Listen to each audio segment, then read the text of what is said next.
দেখেন বাংলাদেশের মোড় দেখেন, আমার বাংলাদেশের যে অবস্থা অত্যন্ত মর্মান্তিক। কেউ যদি চুরি করে ওই চুরি নিয়েই 2 দিন চলে। যাই হোক, আমাদের দেশে যেগুলোর কোনো মূল্যই নাই সেই নিয়ে আলোচনা। 15 লক্ষ টাকা ছাগল বিক্রি করছে, এই নিয়ে অস্থির হয়ে গেছে। এই ফেসবুকে এই নিয়েই চলতেছে। এই ধরনের কথাবার্তা, একজন ইমানদার তারা থাকবে সচেতন। একজন ইমানওয়ালা মানুষ, তাদের কাজকর্ম হবে দেশ নিয়ে, তাদের কাজকর্ম হবে মানুষকে নিয়ে। অহেতুক কোনো কাজকর্ম, অহেতুক কোনো কথাবার্তা তাদের মুখে মানাবে না।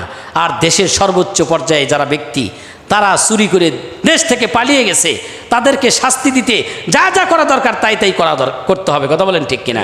এগুলো না করে 3 বাহিনীর প্রধান দেশ থেকে সম্পদ চুরি করে নিয়ে বিদেশে চলে যায়। বাংলাদেশের মানুষ না খেয়ে মরে।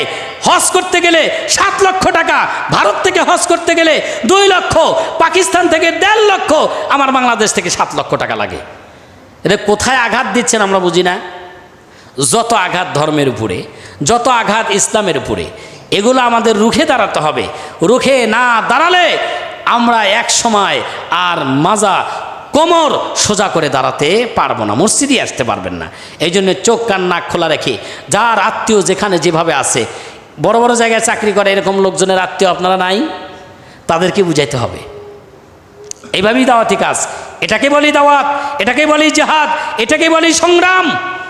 সংগ্রাম শুধু আপনি তরবারি দিয়ে না, যারা বড় বড় জায়গায় পদে বসে আছে তাদেরকে আপনি বুঝাবেন, ভালো করে বুঝাবেন, তারা বুঝে এগুলার প্রতিকারের ব্যবস্থা করবে। আল্লাহ পাক আমাদেরকে সহি বুঝ দান করুন, বলুন আমিন। আখিরি দাওয়ানা আনিল হামদুলিল্লাহি রাব্বিল আলামিন। আসসালামু আলাইকুম ওয়া রাহমাতুল্লাহ।